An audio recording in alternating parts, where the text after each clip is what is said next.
नमस्कार, live India news में आपका स्वागत है। मैं हूं दीप्ति चौरसिया। केंद्र सरकार ने एक बड़ा फैसला लेते हुए जातिगत जनगणना को हरी झंडी दे दी है। प्रधानमंत्री नरेंद्र मोदी की अध्यक्षता में हुई कैबिनेट की बैठक में इस पर मोहर लगा दी गई है और माना जा रहा है कि सितंबर 2025 में इसकी शुरुआत होगी और इसके आंकड़े आते तक 1 साल लगेंगे।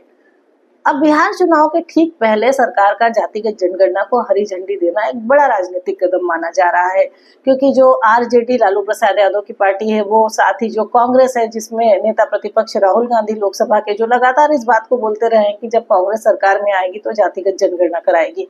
तो अब जब कांग्रेस और आरजेडी की तरफ से लगातार इसकी मांग आ रही थी और बिहार चुनाव के ठीक पहले सरकार ने इसको हरी झंडी दी, तो कहीं ना कहीं ये माना जा रहा है कि इसके जरिए सरकार विरोधी दलों की सियासी धार को कमजोर करेगी।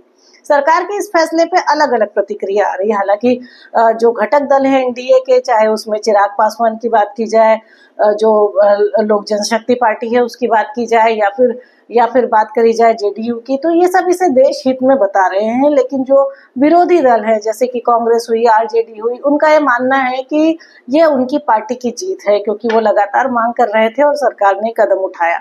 अब सबसे बड़ी बात यह है कि सरकार ने जब बजट पेश किया था तो 4 जातियों की बात करी थी, जिसमें गरीब थे, किसान थे, युवा थे और महिला थे।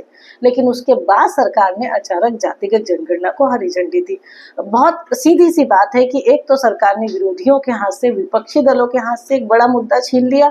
दूसरा, अगर हम हिंदी भाषी राज्यों की बात करें, जिसमें खासकर हम उत्तर प्रदेश और बिहार की बात करें, तो इन दोनों राज्यों की जो राजनीति है वो पूरी तरह से जाति पर आधारित है।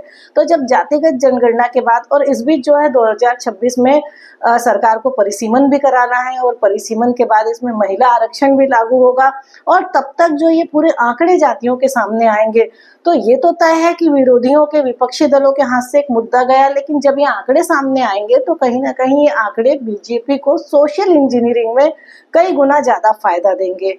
यही वजह रही कि सरकार ने इस वक्त बिहार विधानसभा चुनाव के कुछ समय पहले ही जातिगत जनगणना को हरी झंडी दी है।